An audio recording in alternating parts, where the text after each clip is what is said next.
you come in. Is your watch broke? Sit down. And the tears well up in your eyes. I know that my friends tell lies. Pimps don't cry.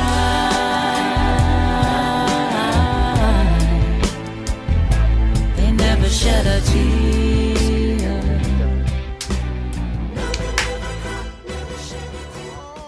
Hey everybody, it's me, Carter, here with No, you okay? No, for you movie time. It's movie time with me, Carter. Movie night, yeah. Okay, I don't sound like that. Hey guys, welcome to another episode. Welcome to another episode of IPN's Movie Night, where we share our love for movies, good and bad. I'm Carter Thomas, your co-host. Well, your only host for today. Alex isn't here yet again. This is the same day. For you, it's next week. For us, it's still Saturday. Dane was on the last episode. February 29th it is today, right? Yeah, it is. February 29th. Shit, guys. I'm wearing a hoodie in California. It happens once every 4 years. Saturday, Shouldn't be freezing February my butt off. 29th. Yes, it does. As you can already hear, we have last week's guests, Greg and Adam, back with us. Welcome back, never left. guys. Dane left. Didn't Been have sitting on his anything to couch say. for an entire week. Didn't have anything to say about this movie. About apparently. today's film, that was a last-minute change. Kind of, yeah. But Yeah. we'll figure it out as we go. Yeah, Adam, would you like to tell people what the movie we're talking about today is that they So- already know because it's the title of the episode? Yeah, I mean, you already know because you obviously read the title of this episode, but we're going to be talking about The Other Guys today. It's a 2008 cop drama with... 2010. Or 2010, I should say. So it's my own You movie. should I don't even say know the that year. because that's the correct year. Thank you for correcting me on that. I appreciate it. It's got Will Ferrell and your boy Marky Mark and his funky bunch of other actors that are in this movie with him. Yeah, there's And, Michael Keaton, Yeah, Michael Keaton Nice, as well. yeah. And, Samuel L. Jackson, yeah. The Rock, only Damon for, Wayans like, Jr. You know, first like 20 Will minutes, Ferrell. but they make a pretty good bunch. Oh yeah, Will Ferrell's in Will this Ferrell movie. is a pretty big character in this movie. It's kind as of well. like one of the Steve main Coogan. characters. Yeah, yeah. Yeah, this is a classic.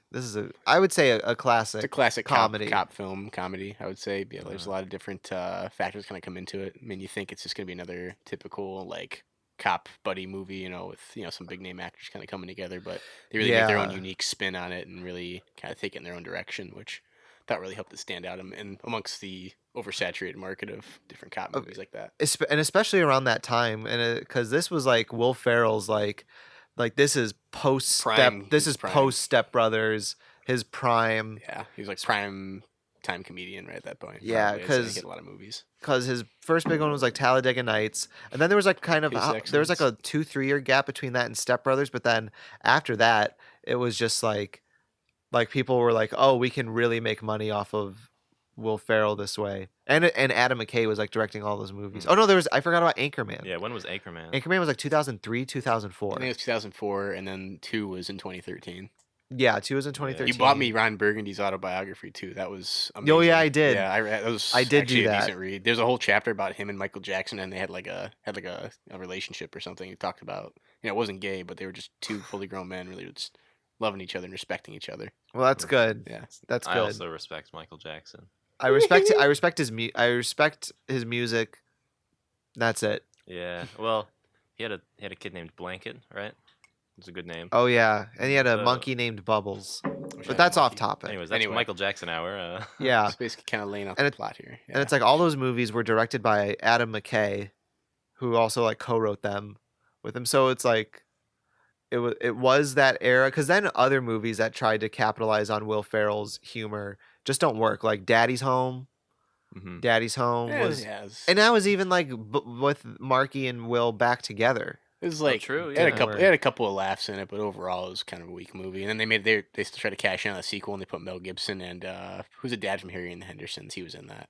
John Lithgow. Yeah, Yeah. he was really good too. But what's so cool about the other guys is that they just made one. Yeah, That's what I really like about it. It's honestly like it doesn't need a sequel to. I mean, they left it open, but at the same time, you're like, yeah, it just doesn't really need to go any further from Yeah. here. Like they got everything out they needed to say at that point, They made all the jokes that they could have made. tastefully. At I least. feel like. So I guess we can just start from the beginning. I don't you guys Yeah, we watched watched this it on the plane ride here. over here. Yeah. I haven't seen it in a few years. Originally we were supposed to watch Dr. Sleep last night. Mm-hmm. It didn't happen. Yeah, We watched Ferris Bueller instead. But we also didn't want to talk about. Here's my review of Ferris Bueller. It's good, but it's too unbelievable, and it bothers me. There. Yeah. It's just too shallow and kind of surface level. I don't really dig into the deeper. I'm just like, I would like some explanations, but I get it. But I still laugh at it. That's Ferris Bueller's 5 out of 10. Okay, yeah. 5 out of 10. 5 out of 10. 5 out of 10. But the other guys, it's like Mark Wahlberg and Will Ferrell are like not cool police officers. They're more of like the desk jockey cops. Essentially, Will Ferrell is the accountant for the police department, right? And then, Right. That's where he transferred. He from, transferred I think. from. Yeah, he was the forensic accountant. Yeah. And then Mark Wahlberg's character is on desk duty after shooting Derek Derek Jeter. Jeter. And blowing the World Series for the Yankees that year. So he's like excommunicated from like all outside matters. So they're both trying to like find their way through their careers and all that. And mic problem. Okay, cable problem. Yeah, but Will Ferrell is like really content with his job. He's like, I don't want to go into danger. He's like, but I want to help out the police. He's like, I love my job. He loves what he's doing. Wahlberg's trying to find his second chance to redeem himself because he's kind of been like blacklisted across the board with like anybody in New York throughout the entire like police department and all that. Yeah. So he's trying to regain the respect of his peers. Essentially. Yeah, he just wants to like get out there. Like it's classic like Odd Couple stuff.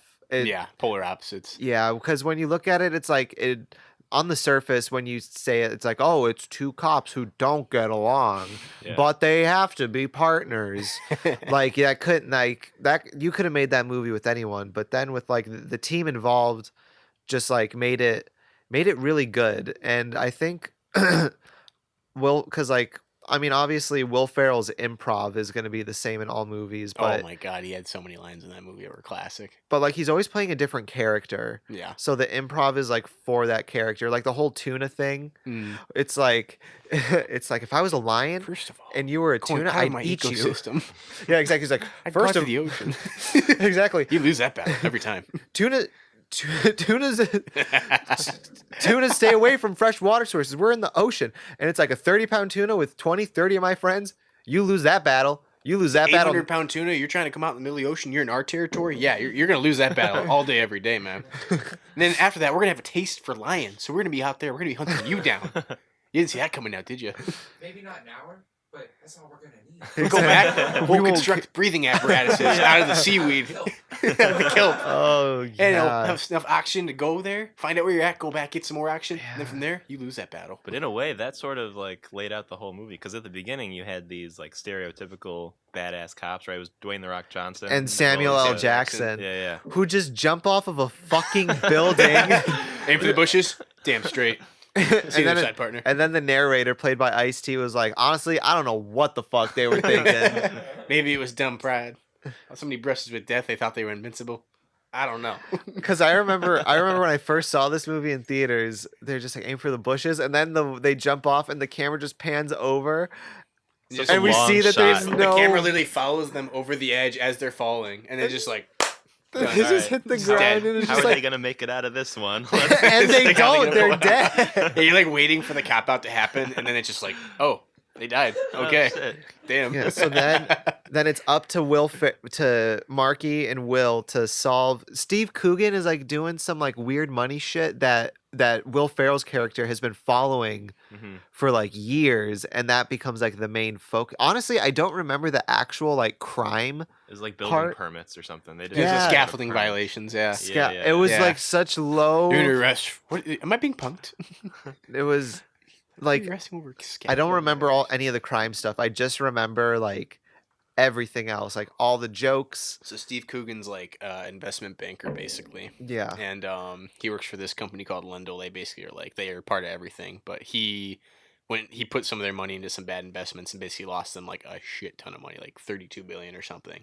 So basically he's got to try to find a way to get this money back to this lady. So they put like a security team on him, and Will Ferrell and Mark Wahlberg originally go after him for these scaffolding violations, but then it just trickles down even further because the scaffolding violations are like actually involved with like another part of the heist, and they get catch wind of this, what he's trying to do. He's trying to move the money out to a bunch of different people.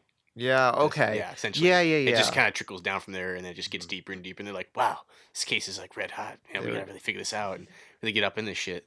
And then, Okay. Yeah. They gotta there go we into that stereotype of like, "Man, this case is so hot, you can't take us off the case." Yeah, Will Ferrell's definitely like he's a super smart guy, and he knows that this is an actual problem. But everybody's so focused on like the really like sexy drug busts and like He wants to find the diamond cocaine. heists Yeah. and shit like that. Exactly. And he's like, there's a lot of money going on in this thing over here, but it's just not cool at all because There's, it's Steve. scaffolding violations. and Yeah, the rival cop duo is like Steve Riggle, and then who's the other Damon guy? Wayans Damon Jr. Damon Wayans Jr. And they're just Yeah. like constantly talking crap to them and all that, and trying to take them out and take that spot in the spotlight. I know they're ridiculous, and the desk pop is gotta give him Never a had your wooden first desk gun. pop? What are you doing, man?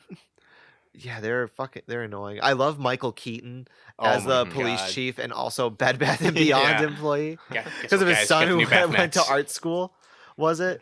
I love when Yeah, the it was- DA comes down. He's like, "How's the son? Yeah, he's bisexual, but other than that, he's good." Yeah, there's the whole bisexual son bit, which was Kind of You know. that in there.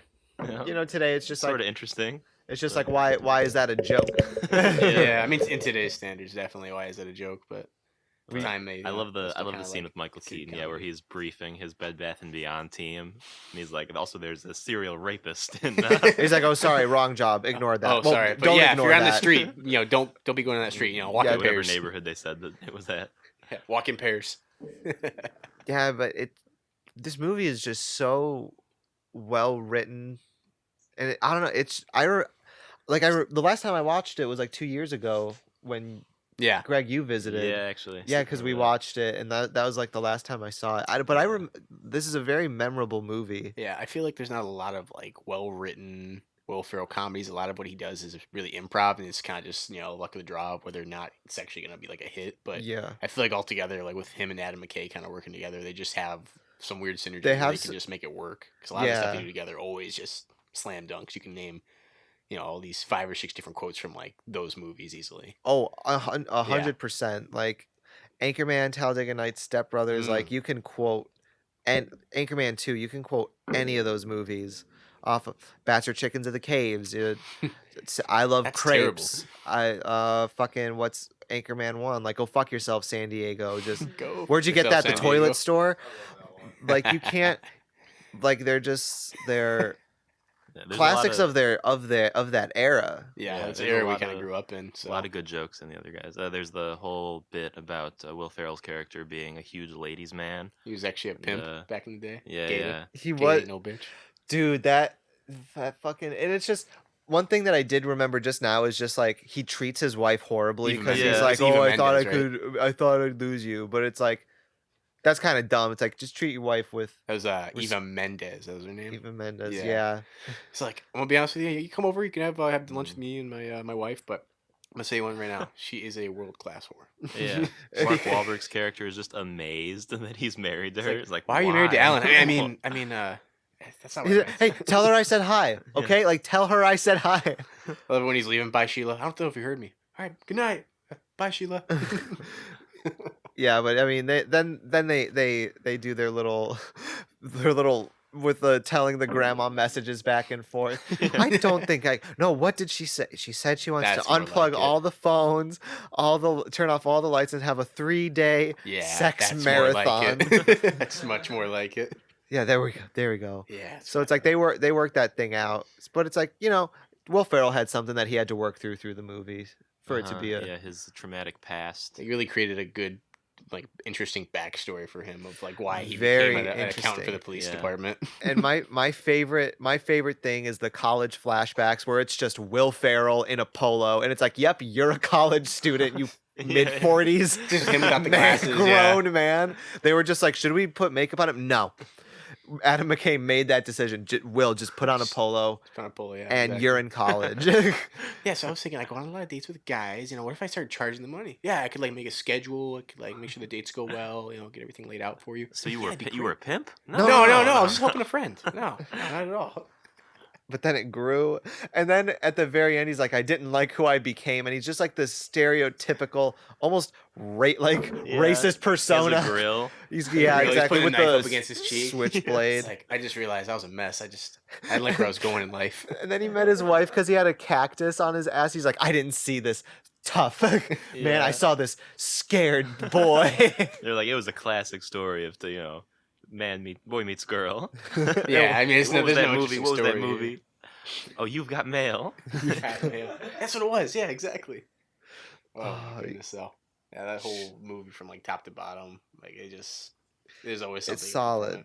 It's a really solid movie. I feel like if I watched it, I'd be able to talk about maybe things I didn't like. But right now, hey, I like this movie. Yeah. I'm trying It to was pretty decent. trying to think of other I remember the action sequences were really cool. Like they weren't boring because there's the one with like the person on the motorcycle and like Mark is actually like doing like, could you imagine where you'd be if you didn't shoot Jeter? Like he's actually doing some cool shit, which is like, and Adam McKay had never directed anything like action before, and that's always tough to do. And I think they just like the different genres that they go over, because Talladega Nights I'm sure was difficult, like that, like easily. a race car shit. So he's Will Ferrell had some good driving moves that he learned from playing Grand Theft Auto. Oh my goodness. in his Prius.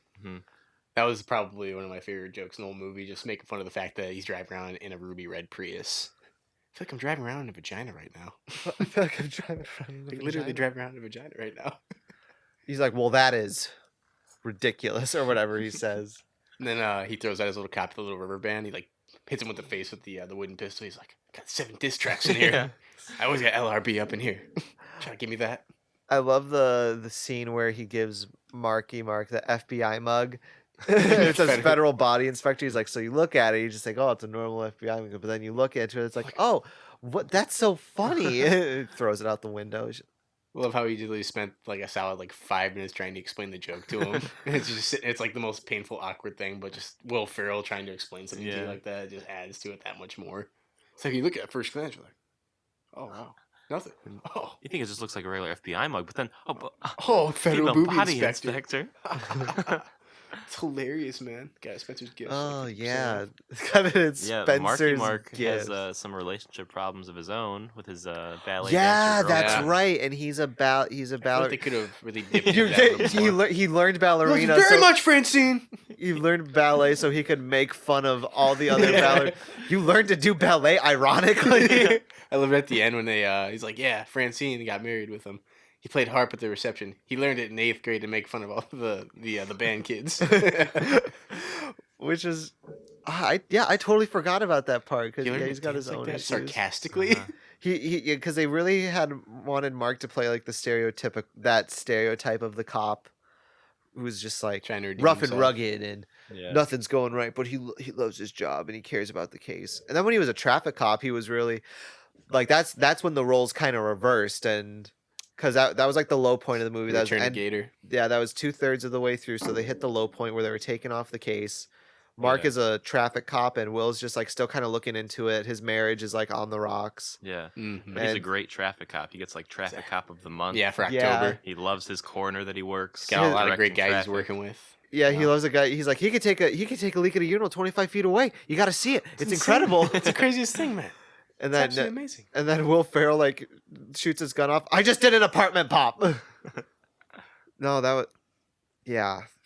And then because so he's a traffic cop, then Will Ferrell is just like digging deeper into it, First into of like all, the I missed case. you. And so yeah, first of all, I missed you. Okay, I missed you too. Yeah, and then they get back there. He's just like, yeah, let's do it. Let's get back on the case. And then he goes, Gator needs his punk ass bitch. He's on the phone, just casually gives it to him. I was just like, It's like, oh yeah, okay. I love that de-evolution from Michael Keaton throughout the movie. Like first he gets his gun taken away. He's like, I'm gonna give you this. It's a wooden gun. Gets a wooden gun taken away. Okay, I'm gonna give you a rape whistle. and Yeah. I love you put You're like in this trouble. nice finish on the wooden gun too. Like put like some Put a nice oak finish on there. A really nice little dark oak look on there. You should send him a thank you letter, honestly. yeah, it looked cool. Looked cool. Fuck, there was Yeah, he gets his gun back, goes to see Mark. Mark's like, I know that's a wooden gun. And then he shoots it- his lamp. It's like that's the first time I've actually shot this off. Like it's first or second Yeah. time, at least easily. And that was the apartment pop. And then they go to that office and have the That big shootout. where big it's side across the shootout table. at the end. Mark Wahlberg suddenly has a revolver out of nowhere for Right. some reason. Like he had a regular pistol, and now he's just got a 6-shooter trying to be like Dirty Harry or something. Was it Mark Wahlberg or Will Ferrell that slid across the whole desk That was shooting Wahlberg. people? That was Mark Wahlberg, Mark Wahlberg, yeah. yeah. Ferrell grabbed Steven, what's his name or whatever, Coogan. Coogan, and he was trying to get him out of there. Mhm. And Wahlberg is going into his action movie phase or whatever. Yeah, that was a good shootout in the boardroom. Yeah, for like a comedy, like that was actually some Very drawn well out fight choreo- scenes, honestly, and action into it. A lot of good choreography in there. Yeah, they put a lot of good time into like these fight scenes and stuff like that. Mm. And even like because then there was like the scene where the wrecking ball hit the car. Like it was an exciting, like they went all out with this movie. I was looking up what the budget was, and it says between 85 to 100 million dollars. What'd they make total like box office revenue? Box office 170 mil. That's decent. So yeah, they did a pretty good job. It wasn't like, here, let me check how much like we're going to start with Anchorman 2004. So budget of 26 million made 90 million. And then so we're going to go up to Talladega Nights, 72 million, 163 million dollars. So they made Talladega Nights. Yeah, so Damn. they made almost $100 million more than their budget. Step Brothers 2008, $65 million, 128 million box office. So it's like this, like it goes over super well, dude. And fucking Anchorman 2, $50 million. They made $173 million. They put 50 mil into that. They put 50 mil into Anchorman 2. That was it. Wow. That was you it. think with the big fight scene they had at the end with like the Minotaur and the ghosts and Kanye and like Will, like all those guys they brought into that scene, like you think all the special effects, especially 25,000 people for that movie. there was like an insane amount of SNL cameos and like just regular celebrity cameos that came out of that. But then I guess when you think back, the movie looks kind of, I don't want to say cheap, but it And like that, I think that was the idea. They're Yeah, trying it to make has it cheesy that- like that. yeah, it has that look. That's what I like about the other guys is like they try to make it like look like a serious Real. film on the surface, but then as you're like watching it and paying attention, you're just like, this is the dumbest thing ever, but it's hilarious. Yeah, and they and this one they try to set in reality as much as they can. Yeah, like everyone. outside of. Oh, go ahead. Oh no, you go for it.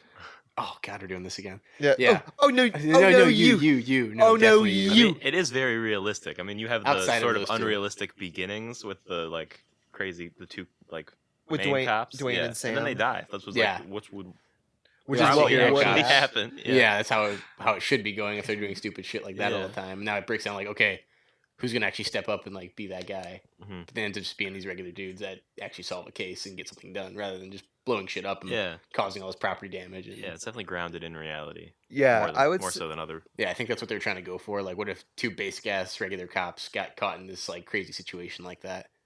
I almost kind of found myself rooting for the investors and like all those guys at Lindo because it's like Will Ferrell and Mark Wahlberg are really just going out of their way and like messing with these people while they're doing all this stuff. I mean, they're just going about their days. Like Yeah. these two relevant guys just kind of keep poking at it until they finally crack it open. Mm-hmm. After a while, you're like, I'm kind of with the Australian like bodyguard guy. Like he's just kind of sick of all this bullshit. Yeah. Just let them be criminals, guys. Come Yeah, on. like, literally, Stop like, doing your job, interrupting. police.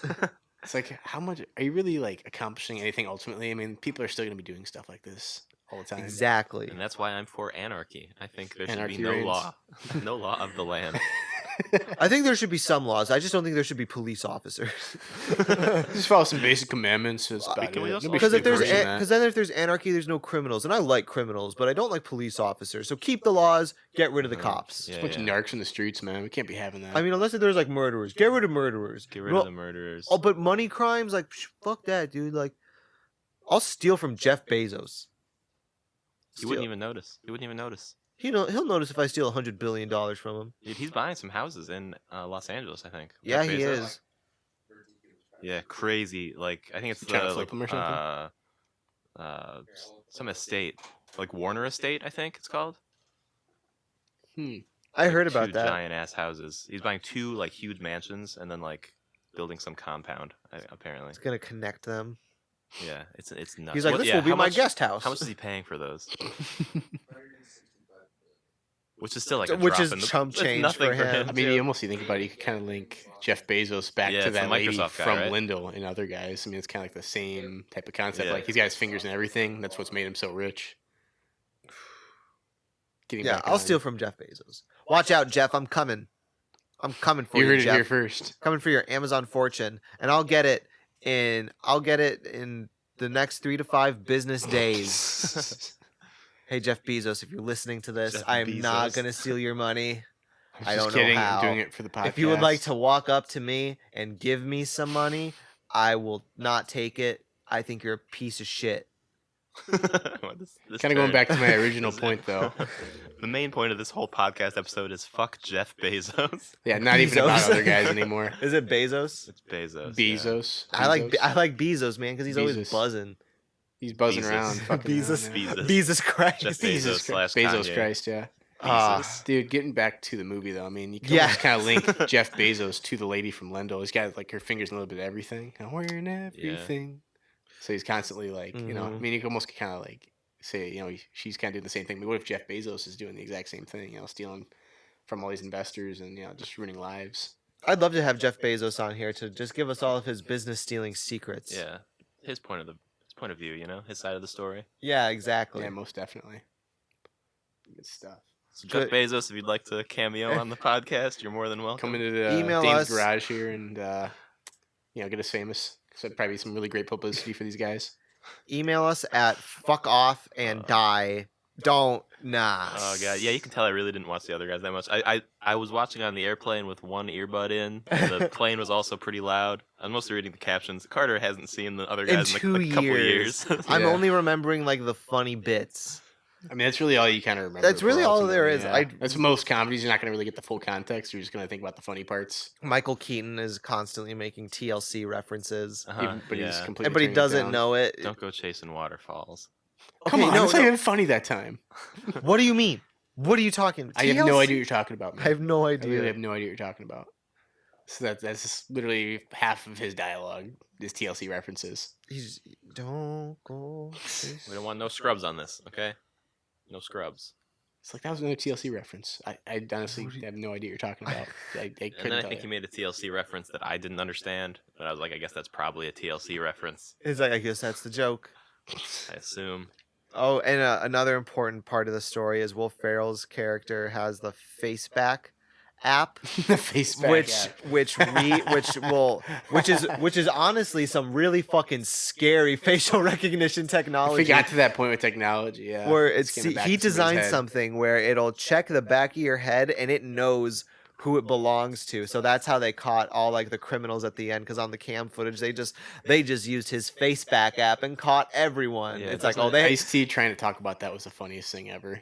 I It's like, know. turns out his face back app caught all of them on camera. I feel like Ice-T's narration wasn't in the first few drafts, but they were like, okay, how are we gonna like quickly get through point in this movie? Fucking We gotta Ice-T can generate just some more narrate context some for sh- people. some shit. Here, I want to look up some trivia on this movie. Oh, that'd be exciting. Yeah, let's see. Let's see what we got going. I know because Adam McKay said in an interview once that the idea for the movie was a quote accident, because he was just having dinner with Will Ferrell and Mark Wahlberg and was like, "Oh, these guys would be." What if we just made a would- movie, a cop drama with you two? I get because he emailed someone at a studio. He was like, "Oh, what if like they're just cops?" And they were like, "Hey, make that a movie." This is Will Ferrell's second highest grossing film worldwide, Yeah, I'd say After- it's one of his classics. but his first one, Elf, obviously. Oh, yeah. yeah, Yep. Elf. Mhm. I was gonna say Classic Step Brothers, low Christmas key. movie. Yeah, that's surprising though. I mean, Elf is kind of painfully drawn out at this point. I mean, Elf probably makes money every year, though. On Oh, Christmas, yeah, you It still, know? it still does. makes money because you can go to Yeah. Walmart and they literally have like just Elf stuff everywhere. Yeah. It's like, dude, he's become a brand name. Just please buy Elf. I Please mean, buy buy it. Will Ferrell's face. that's I mean, Elf is our generation's Christmas story. Yeah. Pretty much. Like basically. that's like our Christmas classic. There's no other Christmas movie that came out that has that same impact. You don't see any like Four Christmases lunchbox You or ever think about inadvertently how much impact Will Ferrell's probably had in your life? a Yeah. huge Just amount. your take on like awkward comedy and getting that timing down and all that. I mean, how many people steal like from that style now Yeah. and use it into their own? Like he's kind of changed the scene a little bit. Remember back in the day, he had the Funny or Die videos with that little girl. Was that his daughter? think so. Yeah, I Maybe. think early on. Yeah. Yeah, really early on. Well, I'm just reading now that The Other Guys was the first Adam McKay film to not also be produced by Judd Apatow. Oh. So Judd Apatow is producing like Anchorman and stuff. I didn't know that. It's I very didn't know interesting. that, dude. Judd Apatow is a smart businessman. Oh, dude, he's got his Changing fingers in the game. everything. Freaks and Geeks, didn't he? He He created that. Or he produced it. he produced and wrote for some of it, some episodes for it. I'm looking at this is all filming location, the accounting office, all this trivia. All this trivia is not very helpful. Yeah, this is a shorter episode. Well, it doesn't help when there's only 2 people that actually watch the movie for And the past one- like 3 I think days. one and Yeah. a half. One and a half, people yeah, saw like this one and a movie. half for And sure. one person remembers it. Oh, I'm a peacock. You gotta let me fly. Oh yeah, and then they had a You had to flying bring it up. peacock at the At end the of end. the movie. Yep. There I was love a when Michael flying- Keaton's like, "I'll be honest with you, man. Peacocks don't fly in Wolf." He's like, "Well, they do fly in like short bursts." They Get get a a running running start. start. They Yeah, get they a get running it's like start. a turkey. You know, they can kind of do it. They can. Right at the end, as they're driving off into the sunset, you just see a peacock fly by. Like, how'd that even happen? Mhm. CGI, bro. Peacock in New York. Right, a peacock in New York. That's a whole at, nother. like, That's a whole nother pier, special within itself, right there. Like, how did this even get here? at a carnival pier. You know what? This movie fucking You know what, sucks. you know what I said You about know this what? movie being grounded in reality? I take it all back. Take Yeah, it looking all back, back. this movie was kind of trash. How did it make this much money? Honestly, really, the best joke is about a peacock. Not even about cops or cop dramas or anything like that. Oh, are you Dirty Mike and the boys? that was a great joke too. Thanks for the F Shack, Dirty Mike and the boys. Looks like was there any like fingerprints, any signs of struggle, anything like that? No, everybody that was in on this was fully consensual, 100% of the way through. Dirty Mike and the boys. Hey, are you Dirty Mike and the boys? Oh, You had sex in my Prius. We will have sex in your car again. It will happen. It will happen. yeah, we can. Then What do you- shortly thereafter, a mother raccoon came in and gave birth to about like 9 little baby raccoons there. All right. that's So good. how many desk pops out of 10 you think we're giving this? Yeah, giving this one. Adam, you- Adam, you want to start? Yeah, I mean that was my thing. I'll give it like a 7 desk pops out of 10. You know, honestly. I'm It's- saying- yeah, it's like it's not my favorite movie altogether, but as far as like cop dramas go, it's a classic that I grew up with, so I definitely really enjoy it. And then I can always Yeah. find myself, kind of enjoying that humor on like Yeah, a pretty consistent level. Yeah, Yeah, it's 7 an desk enjoyable movie. pops. I'll give it a 7.5 out of 10. 7.5 desk Just pops. because I want to be different. I would say 7 if you guys didn't, but I want to be different. I want to stand so- out in the crowd, obviously. I gotta So be give your it own a man. 7.5. I know, and it's crazy because yesterday I was like, "Oh shit, this movie's 10 years old." I still can't believe that. Honestly, I remember like seeing it in movie theaters and not really understanding that sense of humor quite yet, because I wasn't quite there mentally. That kind of capacity. Same. And as I grew older, I'm like, oh, that's why it's funny as shit now. Okay, Yeah. Yeah, but this was it's like Frasier. this was a laxer episode. You know, it helps to watch movies. Hey, if you liked The Other Guys, let us know In the comments down in the below. comments. Comment on one of our YouTube videos. Please, we need What we you need thought of The Other publicity. Guys. Go to our video movie night. Let us know what you thought about The Other Guys. I'm counting on you. Mhm. All right. Do you guys have anything else you want to say? Any Can you plugs? drop your Instagram again. If you want to follow me on Instagram, it's Greg_side. I post Shawshank pictures on there 97. sometimes. I post maybe like once every like 2 months. I honestly don't have a very strong presence, but if you got more followers, maybe I'd think about If it. you want to see what my face looks like, Yeah. if you hear my voice and you're like, I should Like, check out what what that does this guy's guy look face like? looks Look like. Oh my Feel goodness free. gracious. I'll tell you. Brown beard, glasses, black on top, kind of brass on bottom almost. Got a bit of a gold shine. I don't It's know. getting weirdly specific right now. Yeah. Brown hair up top. Paint a nice picture. That was a This is good how- description, This is how but- all podcasts should start, giving detailed descriptions of what everyone looks like. There you Based off of my voice, what do you think? uh-huh. You hear my voice, but who's the man behind the voice? Well, I imagine him. He's like 8 feet tall and Dude, 200 yeah. pounds. There's That's a very skinny 8-foot man. I have Hello 3 there. arms, and I am purple. I have a third nipple. I am an alien. You're welcome. Well, That song is not about me. it's well. Thank you guys for being on again. Oh yeah, and I'm Carter. Follow me at Carter WBT. I don't know if it's gonna be public or private. It's a draw. We'll see. Somewhere in the middle right now, but But it's gonna be yeah, public. good luck if you want to follow me. But honestly, continue Slide me following. DMs. Continue following IPN. We got great stuff still coming out all the time. Check out Fun Time. We have other episodes of Movie Night. Check those out. Yeah, but we'll catch you guys on the next podcast. So have a great day. Eat your veggies. Yep. Tell your kids. Tell your parents that you love them. Unless if you don't, Life's too don't short. lie to your parents either. I mean, some people might want to keep it real up in here. You never know. Yeah, we this is a real space. But Space for real talk. Yeah, Space- Carter, thanks for having me. Thanks for having us. Yeah, I really appreciate getting to enjoy this podcast experience with couple you. of This is episodes. fairly new for me, but yeah, this is fun. yeah, well, good. Yeah, thank you guys for flying out to California to Flew just do this 4 podcast. hours for this. For this podcast and nothing else. First for this podcast. Special guest. I traveled Hot- far and wide for you people. This podcast is a hot commodity, people. is. So if you want to be a guest, you got the list is stacking up. So you better get on now. Email us at fuckoffandie@gmail. Sorry, I don't know. I really Come wish on, we didn't Jeff. make our email fuckoffandie@gmail.com. It seemed like a great idea at the time. It was funny at the time. It's not very professional. Not It's very not, professional. not very at all. professional at all. Realized, Emails after Yeah, but we will thank you guys for listening. We appreciate your support, and If we you will made it this catch far. you. We'll catch you on the next movie night. Bye, everyone. Thanks for having us.